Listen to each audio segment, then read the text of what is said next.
the Vols, getting that sweep, getting the brooms out against Dayton. I'm sure we might discuss a few players in the midweek as well, but we're here to talk about the weekend, what Tennessee did, outscoring Dayton 22-3 in the series. Bats came and went at times, had some long balls, but also your pitching staff just shoved it. 41 strikeouts, 9 hits, 3 runs in the series. So what a phenomenal job by those guys. And, the bullpen as well, starting pitching was phenomenal as always. And Tennessee just looked good. I know we're going to get in this podcast. We're going to talk about the Tony Vitello situation, I'm sure, a little bit later. But I do want to get your kind of take on what the Vols look on the diamond, not off of it. Yeah, I thought they looked solid. I mean, I think I kind of expected the bounce back this week. We said here last week and talked about just how no need to hit the panic button yet. And I think this series was a good indication of that, just because you saw what you needed to see from the starting pitching, or what you're going to expect to see all year long. And I thought the lineup really stepped up, especially a couple guys that we'll get into it later, but a couple guys that don't really want to say you don't expect to, but aren't really going to be relied on to. So that was a positive sign. Yeah, and I do, before we really dive into the weekend, I do want to ask you, is Charlie Taylor the best baseball player of all So there are many haters out there, time? maybe myself included. I wouldn't even say hater, but I know I did text you last, when was it? Sometime during this week, making the declaration too early that, hey, I think Cal's a little bit better behind the plate. Like, he had a perfect throw to second. Cal's been hitting it well, so it wasn't that out of pocket. But then Charlie Taylor got his orange, what they say on the broadcast, 33.5-inch bat, and just went nuclear with it. So until proven otherwise, Charlie Taylor with his orange 33.5-inch bat is the greatest hitter I've ever seen. Yeah, I mean, golden spike him right now. It's over. I don't care if that guy from Florida did hit 3 home runs today. Charlie Taylor deserves it. Yeah, I just thought Tennessee looked good. I thought the top of their lineup looked about as good as you could. Um, Jared Dickey, Christian Moore, Blake Burke. I thought all three of those guys had really good games. Jared Dickey had a good night, I think, on Friday, where he had 3 RBIs, 3 hits. Blake Burke had the big game today. Christian Moore had a really good game today. I think he had 2 RBIs on Saturday as well. So, yeah, I think the top of the lineup, and it looks like that lineup is kind of, you got the first 5 hitters that look like they're going to be mainstays in this lineup. And then after that, it's kind of like, who's hot? Who do you want to give a shot in the outfield for that other outfielder? Who's catching? And then who's your DH? And then Austin Jaslove. And I mean, he's played really good at shortstop. I'm sure he'd love to hit a little bit better, but I don't think he's hit some ropes. Yep. I thought he's played well. It kind of like it sucks, but like when Maui gets back, you think like it's probably Maui's job. Yeah, and I don't think it's anything. I know I'll get into it later, but I don't think it's anything negative that Jaslov has done. I think he's played really well especially playing well is one thing, but especially knowing like when this gets solved, like you're probably not there anymore. So he's making the campaign for. I mean, I'm sure we'll see him like we did Steincher at times last season, where he's one of the midweek guys, but he's done nothing to give up the spot so far, and with the pressure that's on, and everybody's kind of like, yeah, this is nice, but who did we come here to see? When that's happening, it would be very easy to fold and just kind of wonder if the transfer portal's already calling your name, and he has not done that at all. So big Yeah. props to him. Yeah, and here's the thing with that is like it does suck that you come from junior college. So when you get here, like you feel like kind of a freshman, but you're a junior. But next year, like Maui Huna's gone after this year. So I mean, like I think that's not a bad drop off at all. Come next year, and you have Jaslove be that mainstay at shortstop for that entire year. Yeah, not a bad drop off at all. So let's get into it a little bit. Friday, 12-2. I did think it was interesting that Dayton did decline the run rule. Um, I thought I was like, oh man, like It's a bold move, Cotton. Let's see if it pays we off. are gonna we are gonna blow them out. And we could have hit it on Friday, but I do want to give Dayton credit. I do think they pitched really well. They had a Yeah. ton of lefties, and I was super. I was talking to Drew Beam's dad today, and I was like, dude, they have so many guys throwing in the 90s. I'm like, this is not a good baseball team. Hitting wise, they're terrible. And maybe a lot of that had to do with our pitching. But they did not look great at the plate, but I thought they pitched as good as you can with the talent that you have. I thought they had a lot of junk ball pitchers, but fastballs. I mean, they were sitting in the 90s, and I was shocked Yeah, that's because usually like your hitting and your pitching kind of go hand in hand. right. Their pitching was way up here, and their hitting was way down here. Well, they never looked comfortable in the box, which I would say is probably a lot to do Mm-hmm. with our pitching. But yeah, they never looked like they really came close to getting any serious threats going. Now their pitching, yeah, I was looking up the guy's name right now. I can't remember.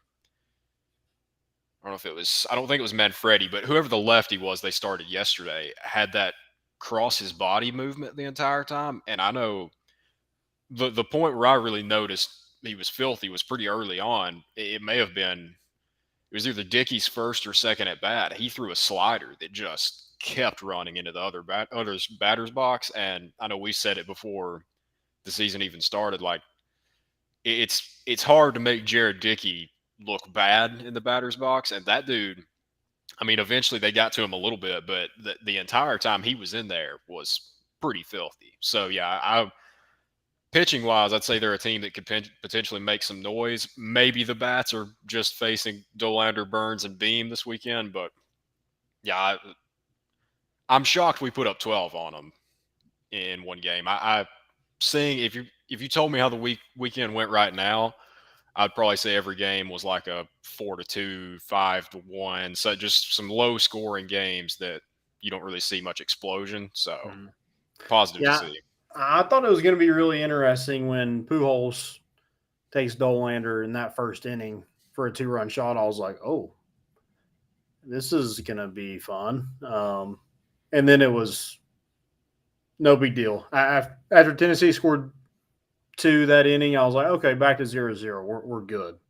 From then on, Tennessee just kind of took control of it. And like, it's weird because like bats, like even if you do have, a couple hits in an inning, doesn't always turn into runs. A lot of it's timing, a lot of it's how aggressive you are. There was a couple times like this weekend we got thrown out at second, like quite a bit. I don't know if that's just like trying to get things going, test that catcher a little bit, but that was one thing for me. If I'm nitpicking this team, I'm like, we don't have a Max Ferguson. We don't have a Jay Charleston that can just like, hey, when you need to go get a base, go get a base. Now maybe Maui Huna is that. I don't know. But yeah, up to this point, like Jared Dickey, as good as of a hitter as he is, he's not a Enrique Bradfield Jr. where he's going to run all over the base paths. Yeah, I don't think you have anybody close to that. I wonder if when SEC play gets a little closer, I wonder if Christian Moore can kind of step up into that role a little bit, just being one of the better athletes on the team. But no, there's nobody right now that's really I'll say a major threat to steal, which I would say Christian Moore is probably the best. Dickey, I don't want it to be Jared Dickey. I want him to just wind up on second with a double, not have to steal third. And I don't want him taking any unnecessary injury risk, although I'm sure he'd be happy to. I'm sure he would Oh yeah, slide face first into first base if he needs to. and the professional hitter that he is, you saw that today during, we had bases loaded. He gets fooled, but he gets just enough of it to flick it out and right field and bring home a run. So, that's even when he is, not at his best, he's still one of the best hitters, I'll say, in college baseball. Yeah. That's not a stretch at all. Yeah. And then Blake Berg today. God, man, what I'd give to have that swing. It's besides Ken Griffey Jr., it's the most beautiful swing I've ever seen. Oh my gosh. I can't think of anybody. Big Poppy's was cool just because of how big he was and how violent his swing was. Like, I'm a Braves fan, obviously. I know this will pain you, but Jorge Soler, the World Series home run against the Astros, just how much of a hack that was. But Burks is just, yeah, it's like you said, if you were teaching someone how to swing both for functionality and to just look really damn cool, like he would be it. Oh yeah. Well, let's also talk about. So you mentioned Soler's home run. He pimped that one. Oh yeah, He oh let yeah, people know about it. And dude, that's in the big leagues. They're right. letting that go on, but like it feels like we shot a dog when we celebrate a home run. I just don't understand like what is so bad. Like it seems like bat flip, you're kind of like walking on eggshells. Like you see a bat flip, you're like, oh God, don't call him out, please. Yeah. I know that was a little excessive, but please. I mean, it shouldn't be like that. Here's the thing: can you call them out if it's a bat flip after a review, though? That's a good point. I don't know. I don't Seems know. like seems like they Hey, didn't like it very much. But hey, if you have to stand there for that long and wait for, mhm. especially it was his first career bomb too, right? I mean, Yeah, he's a freshman. Yeah. yeah, if you've got to wait that long, do whatever you want. Then, like if somebody has a problem with that, they're just miserable in Well, I life. was also saying on last night's show that Christian Moore kind of whispered something to him. So I'm wondering if he got a little bit of money in that. Maybe maybe he was like, "Oh, I dare you to do this." I don't know what it was, but he did it. He pimped it. And what's funny about like I don't know if they would have called him out if they would have saw it. The home plate umpire did not see it because the coach is like yelling after they review it. He's like yelling at the umpire. So the umpire is looking at him, and then Kendro does it. Now the other umpires, I guess, could have called him out, but the home plate umpire didn't see him flip it. So I don't know if he just got away with that one, or I just hope that we don't have one that's called back because of that. That just seems so. I don't like baseball is such a free. Like, why is it so becoming so regulated? Well, it's just another way for umpires to insert power. Like, yeah, I don't know if you saw it, the spring training between the Braves and the Red Sox. Bottom of the ninth, bases loaded. I think on a full count, game ends because the batter didn't get in the box quick enough. Like with this new, it's not even the pitch clock. Maybe it is. Maybe it's part of the. I would have to look into it more, but part of the batter's got to be in, can't step out. Which, okay, fine. If you want to speed the game up, that's great. And if it's a call in the bottom of the third, nobody on, two outs already, and you want to do it, I still hate it. Don't get me wrong, but bottom of the ninth, that's the game, tied game, bases loaded. Like to end the game because the guy doesn't step in the box a half second quicker is ridiculous. Yeah, I mean, if we're gonna worry about shortening the game, we should worry about shortening the commercial breaks. Number one, but Right. also like we shouldn't have infinite amount of reviews. I mean, Yeah. we could do this right here and do every single play. It feels like, and I know review is good because you want to get calls right, but like that's taking a lot of time. I don't think the pitch clock and I guess the batter's clock has much of an impact in the game. Like maybe it speeds it up a little bit, but what people like get fed up with is the reviews and the commercial breaks. Like if you got Yeah. nonstop baseball, I don't think anybody's complaining. Well, here's my thing. It's when they call for, like, you see a player doing review, the coach says, let's do a review, and then the umpires still need to get together and talk. I'm like, well, if you're going to do the review, just go do the review. Like, why do you need to Right. talk for 2 minutes, then go do the review, then talk some more, then make the call? Like, if that's what we're doing, just go do it. Right, and like the call should be like that. I mean, Yeah. he's out or safe. There's not really a lot to or fair or foul. There's not a lot to it. I don't understand why these reviews take so long. Right. You're not having to spot it. You're not looking for the person that, like, Right. there's no other factors that go into it. It's one way or the other. Flip a coin. Yeah. But I mean, this show is called the Bat Flip, so we obviously love bat flips. We're going to continue to love bat flips. please continue to do them. Not even just Tennessee. I think it's good for college baseball for its popularity to have this kind of personality and kind of show to it. I mean, it's entertaining. I mean, I don't know why we want to make it just again like these guys aren't professionals, so why are we making them sound like they have to be professional in the way they play the game?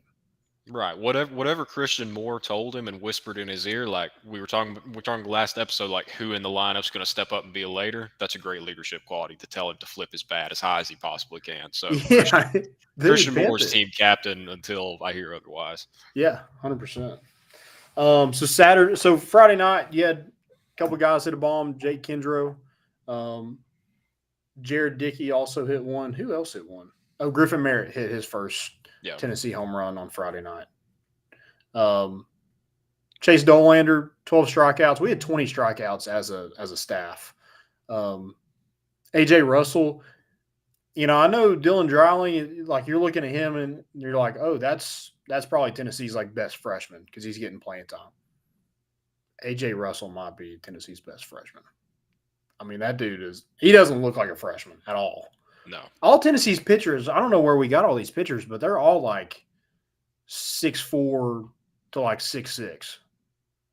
They're converted linebackers from they went out and played linebacker in Heupel's first spring when we didn't have linebackers, and now they've come back to their natural sport. Okay. I was thinking that Frank Anderson is just like making them in a lab somewhere. Anything is possible. Don't want to throw out the accusations because that's the last thing we need. But hey, Right? Yeah. Allegedly. allegedly, That's my favorite word is allegedly. But we mentioned Dayton like not a. I mean they had 5 errors in this game, and yeah. when you have 5 errors against a team like Tennessee, they're going to make you pay for it, and they did just that on Friday. Saturday, 4-1. The weather wasn't great. I was there. The weather wasn't fantastic, but Chase Burns had a career night. Again, another great night pitching for Tennessee. 12 Ks, and like that was super impressive. I'm not taking anything away from him, but Seth Halverson came in there and just mowed down. Yeah. Like I guess what was left after Chase Burns mowed everybody down, Seth Halverson just finished it off. He's kind of what I talked about last year that I hope Ben Joyce would eventually be able to do is kind of come in and go multiple innings like that. We saw Sewell do it before. I think Halverson may be the best option for that now, just because I mean he's a former starter. We saw Sewell do that too, but he looked like he could have went 9 innings then. So we were trying to find people to compare to Kevin Kopps when he was in Arkansas, where he could just come in and it's kind of his game until it isn't anymore. Hopefully he can kind of fill that role this year. Yeah, I want him to be the guy like when you see him, the other team's like, oh crap, it's over. No. Yeah, he looked really good. But this is a game like I thought Tennessee could just put it away. I mean, we were up 3-0 at the end of the second inning. Scored again in the fourth, and then that was it. Just a weird night. Only had 5 hits on the night. Dayton had 4 errors again. I mean, good God. Yeah, just couldn't put anything together. It was just a strange outing. Just no rhythm. It just seems like when Tennessee's, I think they had 6 innings this weekend where they scored multiple runs in the inning. It seems like it gets contagious. Like the first or second person gets on, then I think they're set. But when they don't get that, I feel like it is kind of difficult for them to get things going. Yeah, I think it depends who it is too, kind of, and it will more get into SEC play just because there are certain guys in the lineup that are going to put more pressure when they're on the base pass, and they're going to put more pressure when they're in the box. I mean, you're probably not going to see Blake Burke dropping down too many bunts this year. You're not going to see that from hardly anybody in Tennessee's lineup, or we haven't before. I mean, this is a new team, so maybe there's a little bit new strategy there.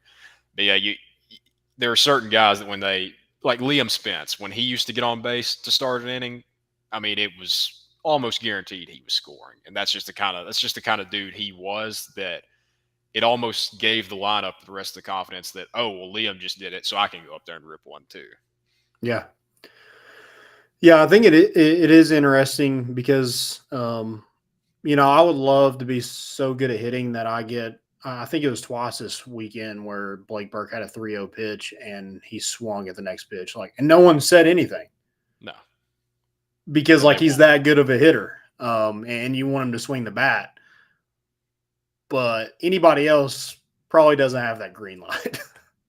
Well, it helps him too because you don't see him and think it's either bomb or strikeout with him. Like Yeah. he can handle the bat better than that. So with Mm-hmm. somebody like that, you're a lot more lenient to say, hey, if it's fat, especially when what was it last year? 14 home runs and like 90 at bats. It's like, hey, statistically, you very well may hit that one out. So go ahead and swing at it.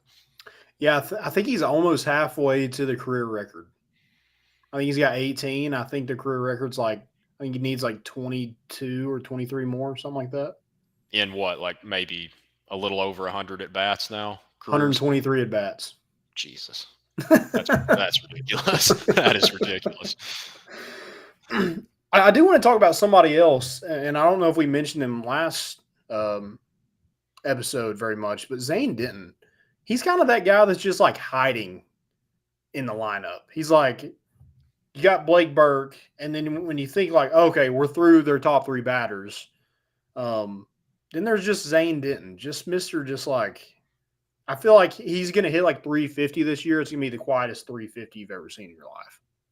It's very true because I'll be honest with you, I forgot he was a switch hitter. The first time he stepped up righty in the box, I was like, oh, dear God. Well, I said the same thing today when I was talking to Drew Beam's dad. I was like, I didn't know Zane was a switch hitter because when he played UT, he was always left-handed. Yeah.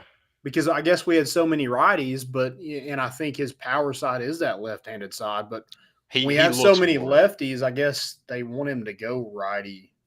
Yeah, he looks more comfortable on the left-handed side, but still, having somebody like that, and he looks like he's probably going to be around the 5 hole for most of the year. Got kind of that's dangerous to have somebody that right there. Imagine right behind Blake Burke, and if Merritt slides in the cleanup, you get through all of them.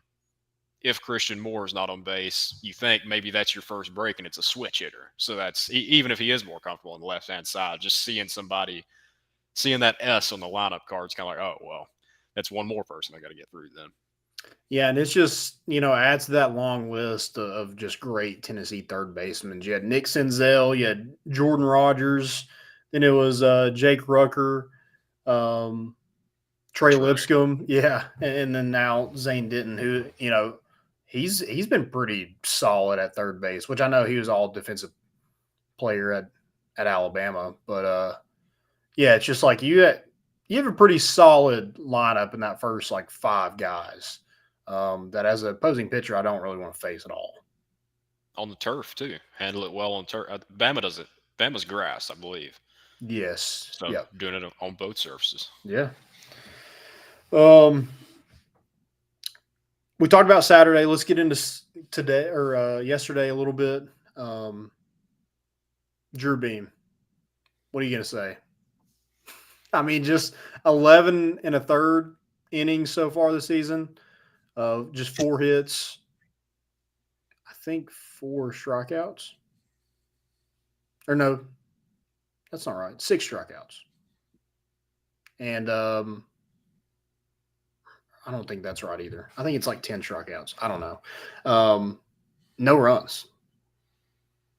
Yeah, the further down you go in the strikeout number is even more impressive because you see Burns and Dolander with 11, 12, and then Beam. It's what I said last week, is just equally as dominant and doesn't even need the strikeout. All he needs is the purple glove, which I'm still trying to warm up to. That's my only knock on Drew Beam still is that's. But you know the reasoning, right? No. It's his sister's. I have it. I'm not going to butcher it because I have it in here. Spinal muscular atrophy. I love it now then. Yeah, it's Anything that has a reason, because you see so many, and I'm not going to knock kids. Like kids are going to do what they want to do. But you see, I feel like every time I go in like Hibbett's Academy, any sports store, I see so much freaking neon green everywhere. It's like mhm. everything. So maybe that's just throwing me off to the odd colors. But if it has a meaning behind it, see, now I like it. Yeah, So yeah, not knowing that it's just like to try to get TikTok fame. I like it. right. No, no, it's not to support Dabo Sweeney or anything like that. Thank God. Yeah, it is his sister Carly, um, and kind of doing it for her. So yeah, I love the purple glove. Yeah. I One thing I do love, and I'm not gonna. I think I said it last episode. I'm not gonna be okay when it's not Drew Beam in the Sunday cream anymore. It'll feel weird by this point. Yeah, I won't know what to do. Like, do I wear a cream jersey just to keep the tradition going, or do I stop? That's still the only one I have, so I'm stuck with it until I purchase another one, which will probably be a black one. But Yeah. yeah, Oh, those are nice too. Um, yes, I thought everybody kind of played well today. Also, you won that one 6-0. I mean, it was a shutout. Like, what more do you really want? Again, I would like to score a little bit more runs. That would be cool, but um, I thought Tennessee played pretty well this weekend. Other than um, maybe the bats kind of going away at times. Like, I mean, I talked about on Saturday after the fourth inning, we didn't score anything. if it's still like that when it starts heating up and the next month or two starts getting warmer, that'll concern me if you're still seeing those lulls. But right now with the cold still kind of setting in, a little bit windy, that's Yeah, like not some of those news. balls are probably out Yeah. when it's warmer out. That's a good point. I didn't think about that. But yeah, even today, like Blake Burke had that Oppo Taco in the fifth inning. That was the last run we got in the game. The BB cores will freeze up when it gets too cold. They just all feel dead at a Just certain done. point. So Yeah. yeah, if it's June and we're still doing that, then yeah, that's a big problem. But Yeah, especially in our park. If it sounds good, like you can kind of tell those ones that sound good off the bat, you're like, okay, that's out. That's out. and we're still what 8 games in, so it's I mean it's I'll worry about that later. Yeah, but he pitched a lot of guys today. Kirby, Zach Joyce, Jacob Bimby, Bryce Jenkins, Andrew Lindsay. No Camden Sewell just yet. I think there was another person that hasn't pitched either. I can't remember who it is. Was this Halverson's first action, or did he get in that first weekend? Yeah, he got in that first weekend. Okay, I couldn't remember seeing him then. Yeah, I don't. There was somebody else. Um, Camden Sewell, and who is the other one that hasn't pitched yet? I'm checking right now.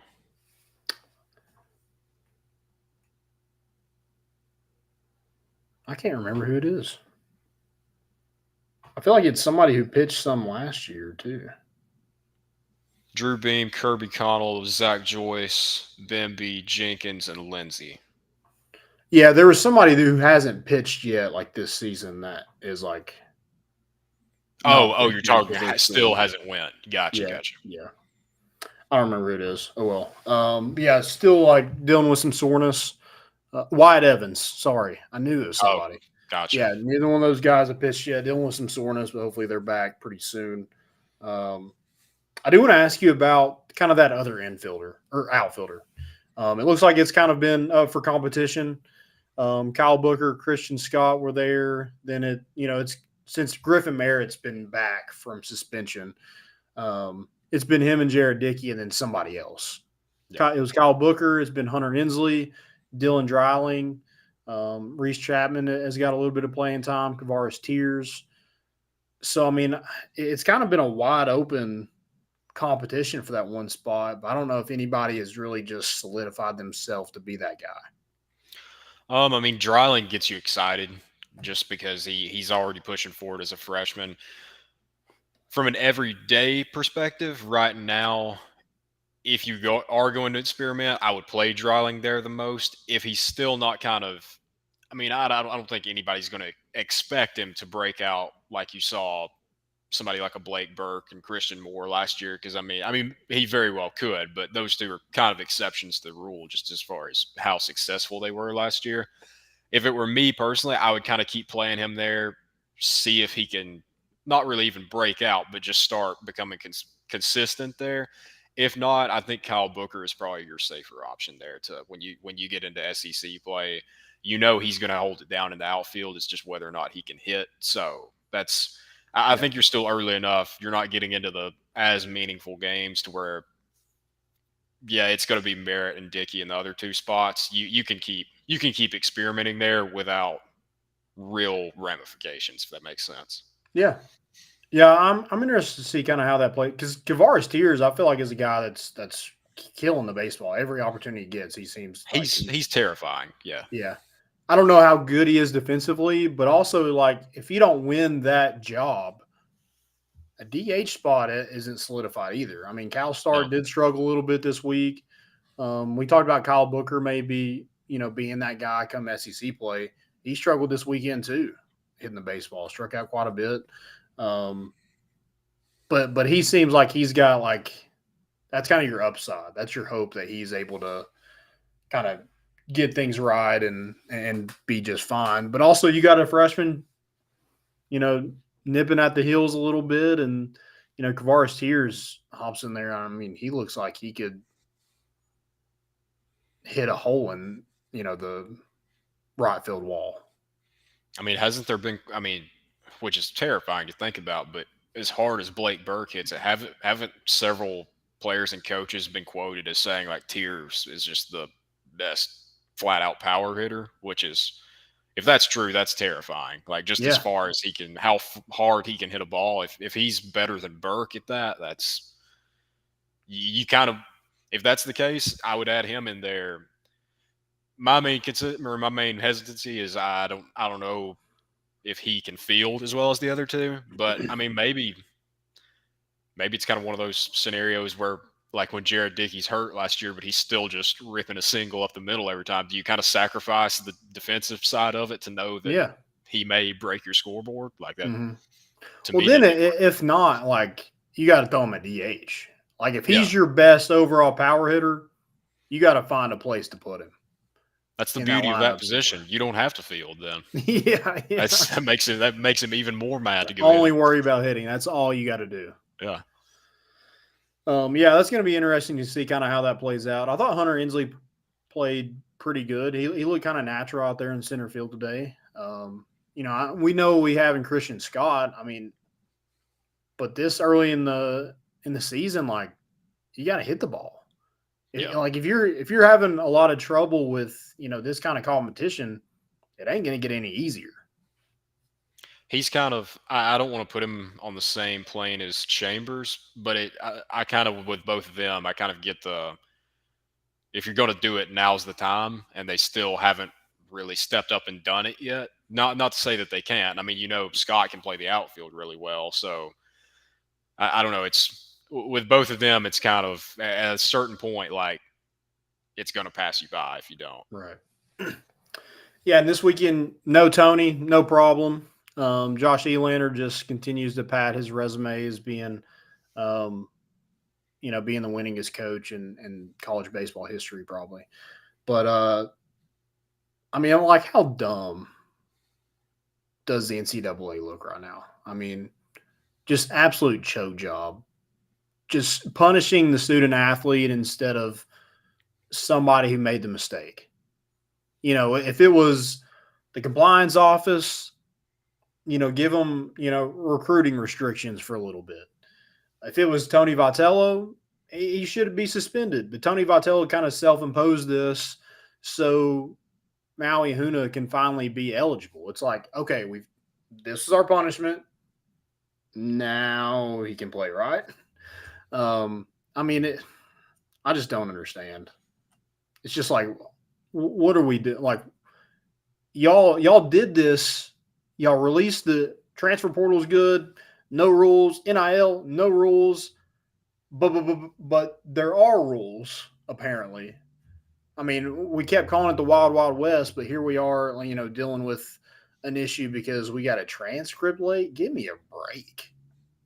Well, and I'm sure I'm missing something and it's more complex, but it never makes sense to me with these transfers why they let the kid go ahead and transfer, enroll in classes, get everything set up, practice with the team, and then like what we talked about last week, right before the game, like, oh, not eligible. Like if there's a problem and you suspect that something's being done illegally, why do you even let the entire process play out? Yeah. Why do you not say, hey, no, we caught you, you're not going to Tennessee, you're going to stay right here at Kansas? Why do they let everything, which I'm sure they can't, or they say they can't step in from the academic standpoint, but let's be honest, like what who had the famous quote? Like we was it Cardell Jones? We ain't come here to play school. Like I mean, it may not apply as much in baseball, but still at the same time, like let's not play dumb here. Like Right. I Univer- mean, and University of that's Tennessee is a fine school, but and they're not even getting full ride. Like most of them aren't right, even getting full rides. So it's right, like, yeah, Cardell Jones wasn't there to play school, but he got a free education. These other guys aren't. yeah, you just beat kids in Madden at 98-35 too. Like Yeah. I don't maybe I'm sure I'm missing something obvious, and there's well, the NCAA will say their reasons for why they don't do this, but I mean, their reasons for doing or not doing anything just don't make any sense. So I don't know why you don't step in earlier and just resolve this whole thing. Yeah, it just seems like it should have been taken care of earlier. I don't know if that's on a it's the NCAA's fault, but I kind of want to know how much that is on Tennessee as well. Um, I mean, you got to cross your T's, dot your I's, and make sure everything's good to go before that first game. And it wasn't. And here we are, 8 games into the season, and one of Tennessee's best players hasn't even played. Um, and it just, I mean, it doesn't really matter, I guess, but in the grand scheme of things, like this guy is one of the biggest names in college baseball. And here we are not letting one of the best players in the sport play because of somebody told on Tony Vitello, or we got a transcript late and Kansas didn't like it. Kansas's coach retired, so that whole like, even if we didn't have the whole like one free transfer thing, he was going to be able to leave. He was coming to Tennessee anyway. I don't understand what the holdup would be, but here we are. Tony Vitello took his punishment. Hopefully that's enough. It probably won't if that would make too much sense if it was just over with that, and at least give them an answer. Quit like putting this in limbo. Quit just making the kid wait and wait and wait. Give him a date. Give him a time period where he can come back. Give Tony Vitello, like, hey, you got to sit out this amount of games, and then we'll let the kid play. Tony Vitello would have done it from the get-go because that's how much he loves these kids. Like, you want a coach that you're willing to run through a brick wall for. You really want a coach that'll run through a brick wall for you. And that's exactly what Tony Vitello is. Well, the timetable, yeah, that's a really good point. That if it's enough to know, hey, something was probably I hate even saying illegally, but if something was done not in the procedure that it should have been done, if you're the NCAA and you know something's like that has happened and you have a pretty good idea of what happened, say, okay, you're suspended 5 games. Just put a timeline on it, because if you know what happened and it seems like it's probably not something that's that serious, I don't want to compare the two situations because one deals with sports, one is actual life going on.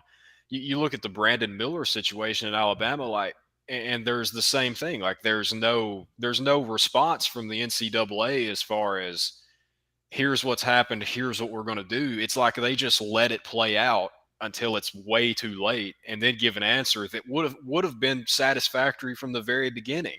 Like, Mm-hmm. don't get me wrong, nobody would like if they came out and said Ahuna suspended the first 5 games, but then at least, like, Yeah. he's sitting there right now, and it could be tomorrow that he's eligible, it could be a month from now, like that. Mm-hmm. And it's different if you don't have all the facts, but by this time, if you know 99% of what happened and you're comfortable enough saying he can't play, put a timetable on it. Yeah.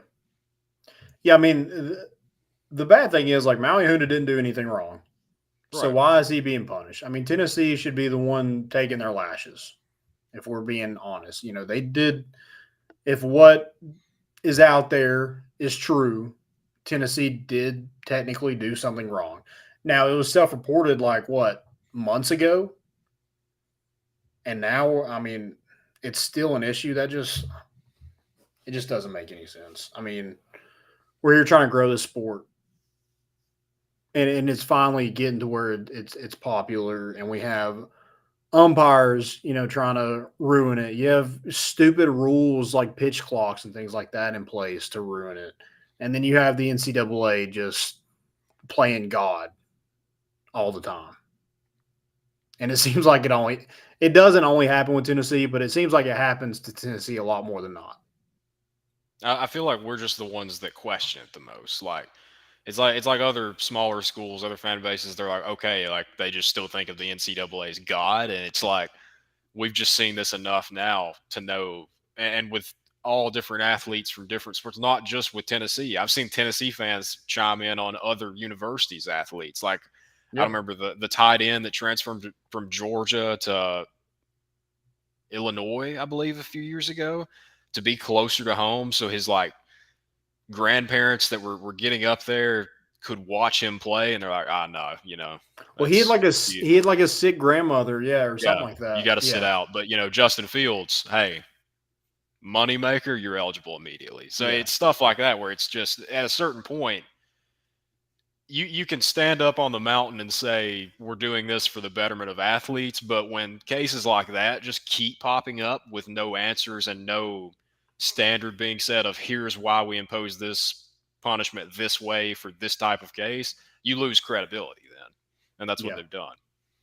yeah. Piss on the NCAA, burn down Indianapolis. They don't deserve it. I don't know. It's just frustrating, but again, you got Josh Elander, so I don't think I think we're good. I would love to have Tony Vitello back. Love seeing him in the dugout and getting after umpires and things like that. But um, I'm okay if he isn't able to coach until SEC play. It is what it is. As long as we have Maui Ahuna playing, I don't think he really cares either.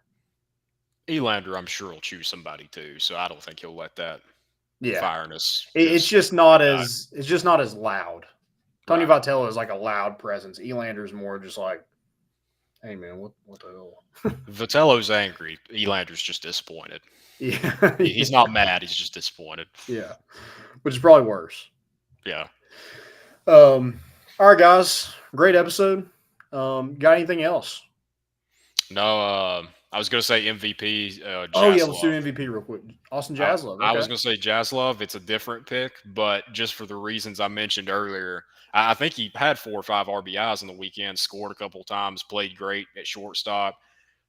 It's for the off the field reasons, though, to be able to play that well and not notice any real drop off. I mean, we don't know if it's drop off because we haven't seen Ahuna out there yet. Maybe he literally gets a hit every at bat this year, and they're like, "Oh wow, Jaslov really sucked then," but that's probably not going to happen. So just the way that he's stepped up like that, with all that went on this weekend, it would have been very easy to be like, "Oh, Jaslov's up." Like, wish we could see somebody else, and he was actually a big time contributor this weekend with the bat and in the field. So a little bit different pick, but plus don't know if he's going to get that amount of shine again this year. So I'd like to give Yeah, it to him while he's still there. there you go. Local kid too. Gotta love Yeah. it. I'm gonna go with Chase Burns, career high in strikeouts with 12. Just a phenomenal outing from him on Saturday, and I think the like biggest surprise for me about him is like his hat fits him this year. Finally Perfect. got a finally got a hat to fit him. So he's not having to work. Maybe that's making him pitch a whole lot better. He's not having to worry about that thing falling off every single time. Perks of being a sophomore now. Yeah, he grew into it. You get the third pick. His seniors still first, juniors then sophomore. So Yeah, he's he, he he's he's got still he got getting. whatever was left. There's still some decent ones left. Yeah. All right, man. Well, great episode. Guys, we'll be back next week talking about the midweek, Charleston Southern on Tuesday and Wednesday. Then you got Gonzaga this weekend. Should be a fun series.